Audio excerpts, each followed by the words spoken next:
So Shane Gillis just finished hosting SNL for the first time, and we're going to give you a full breakdown and the story of how it happened. So starting out the day today, we had a ton of comedians posting about Shane Gillis's SNL appearance, and one of those was Mark Norman expressing how he was excited for Shane Gillis and he called him fatty. It was pretty funny. Then one of them was Bert Kreischer, and it kind of seemed like he was trying to ride the wave. Bert Kreischer said, "If there's ever been a night to tune in to NBC SNL, tonight is the night. My buddy, my beer Olympic partner, the center to my quarterback, is hosting. Make sure to tune in and support. This one will be unforgettable, I promise. Congrats, Shane Gillis. I can't wait to watch." Like I said, I feel like this is just Bert trying to ride the wave. He posted a bunch of pictures and he made it sound like it was really sentimental and kind of like he was doing Shane a favor, and I don't really think that Shane needs any favors. I'm not trying to read too much into this, but it just seems like classic Bert. A lot of comedians posted on Instagram. It seemed like a lot of people were excited about it today, including me. But leading up to this, there was a lot of hype from a lot of comedians. Everybody commented on it, from Theo Vaughn to Chris Stefano, David Spade, Dana Carvey. There's a ton of different people that were commenting on it and really excited for it. We made a whole video that did pretty well, highlighting the significance of his appearance. If you want to go check that out, the link's right here. And before we get into the breakdown, please subscribe. We're trying to get our numbers up. We really love the dogs out here. Alright, so now here's the exciting part, and you definitely heard it here first. So Shane started out with a kick-ass monologue. He was going over some new material, some old material. It was really funny. I wish I could show it here, but you just have to go check it out. He was hilarious. He had the crowd moving. You could tell he was nervous. He called out Phil. He called out his mom. He called out his new coffee shop that he started for Down syndrome kids, which was pretty cool, but it was super entertaining. The monologue has been amazing. You just really have to go check it out. Shane's new material is absolutely hilarious. He killed. You could tell this wasn't a crowd that he's used to performing in front of. It's usually his fans, and it didn't go as well as he thought it would. At the end, he kind of shook his hand, was that okay? But it was really funny. For the dogs, it was perfect. But for that crowd, it might not have been as perfect. He even said the words gay and retard. It was really funny. The next thing that we see Shane in is a skit about a dad that takes his family to a Jamaican church while they're on vacation, and then he starts talking in a Jamaican accent, and it was pretty funny.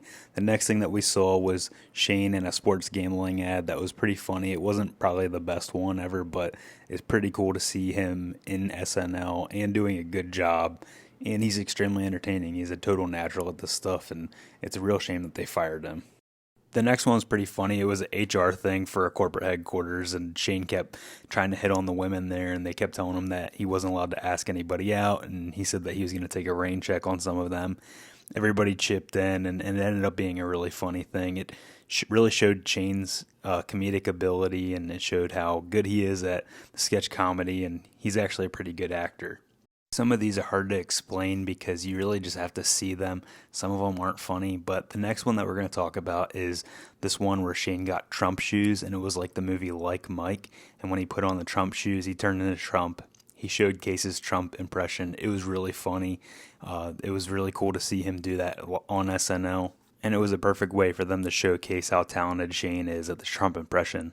The one after that was a game show, and it was really funny, but the ending was super awkward. It ended on a really weird kind of punchline that really didn't hit with anybody. Everybody couldn't tell that it was really over, but basically what it was is they were trying to guess things, and everybody kept guessing everything wrong, and Shane was able to guess everything right, but when it came to black historical figures, he acted like he didn't want to get them wrong, but he knew who they all were. It was really funny. It got a lot of laughs. It was really interesting. That was a really good sketch, but it just had a really awkward ending. After that, Shane brought 21 Savage out, and to be honest with you, it's probably more controversial than Shane actually being on SNL. To hear what 21 Savage was rapping about was way more controversial than Shane. And then they did Weekend Update, classic SNL, their basic political jokes, the same back and forth kind of thing. It was fine, nothing too special.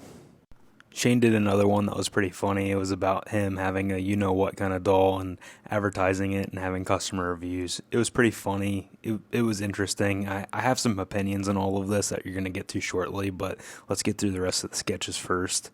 To be honest with you, one of the things that is the hardest to watch about this is all the commercials. It's kind of frustrating, and every time you get excited for the next thing, you have to wait for a million commercials, and it's like a different commercial between every single sketch. Consider yourself lucky to not have watched it live because it was pretty boring. The parts that had Shane in it were good, but the commercials were very boring. I know everyone's going to make fun of me for saying "to be honest" too much, but to be honest, the last sketch was the funniest one. It was Shane and some friends talking about personalized ads on their phone. You just have to watch it. I can't explain it because it's not appropriate to explain here, but it was really funny. Definitely the best sketch of the night. Then we see Shane give the outro, saying bye to everybody, giving hugs, handshakes, everything. It was fun. So here's my personal opinion on this whole thing. It was a really good episode. Shane was really funny. His monologue was hilarious, one of the greatest monologues I've ever seen. But this just wasn't the right crowd. This just wasn't the right people. I wanted to like this. I wanted to love this. I love Shane. I love everything about what he does, what he stands for, how he is.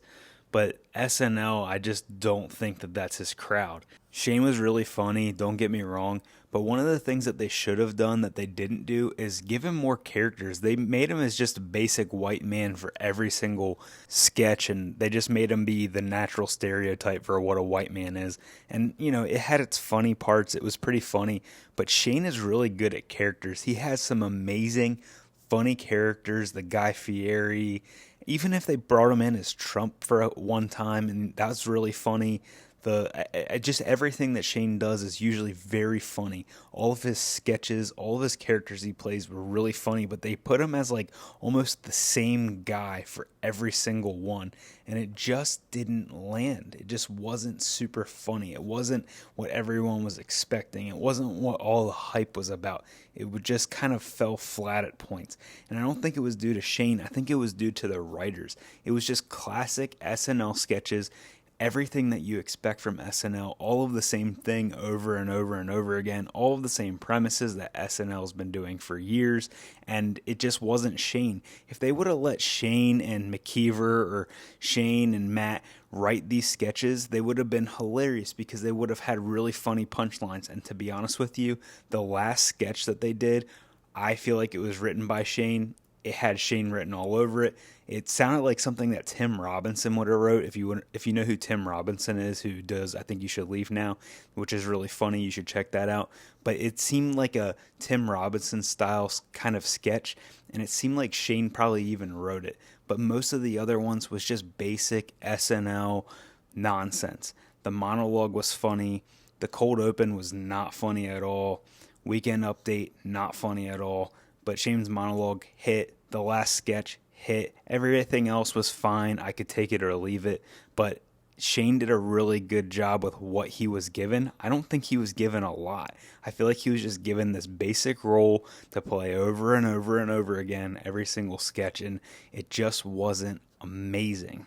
Like, if you go back to the sketch where the family's in Jamaica, Shane does a really funny Jamaican accent, and the sketch just ends with them dancing, and there wasn't like a real punchline. There wasn't like a real funny point. There wasn't a point where it just had you belly laughing, because it totally could have had that. You could tell everyone was just like so ready to laugh, and it just fell flat.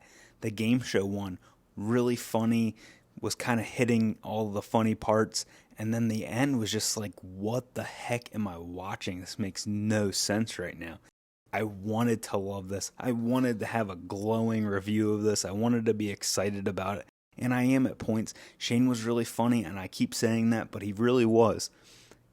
SNL maybe just isn't what it used to be. I don't think that they let the hosts or anybody that has a real funny comedic opinion have any say in any of the sketches. I think they just lean on their writers. I mean, if you keep up with SNL, where was Please Don't Destroy? Those guys are some of the funniest people on SNL. They have some of the funniest sketches, and it wasn't even on the show. Maybe they'll come out with it after the fact, but those guys are so funny. Picture those guys and Shane Gillis together, and you have an amazing video. And they didn't even use that. They didn't even use those guys. It was just disappointing at parts. It just could have been better, and I think that the writers just really flubbed it. Shane was a great guest. He had great opportunity. They had a great knockdown, drag out host for this entire thing. And I think that the writers just messed it up. They didn't let Shane shine. They didn't write sketches for Shane. They just wrote their basic SNL day in and day out normal thing. It just wasn't special. And again, where was Keenan? Keenan was in like one or two sketches, and he could have had a way bigger part because he's really funny, and him and Shane together could have done something really special. But they just dropped the ball. I wish they didn't drop the ball. This could have been so good. This could have been so iconic, but it just kind of fell flat. If you guys like videos like these, please let me know. I really appreciate it. I'm sorry the images are so small. We're just trying to be conscious of copyright. We're just trying to use free use in the right way. I love you guys. I'm so grateful for everybody that's watching this. I love doing this. Please keep watching. Please keep liking. Please keep subscribing. And even give us a follow on Instagram. We're really popping off on Instagram right now. I love you guys. I love doing this. Our community is super strong. The support is there. Please be in the comments. Please talk to each other. I really love our community. Let me know if you need anything. I love doing this. Thank you guys.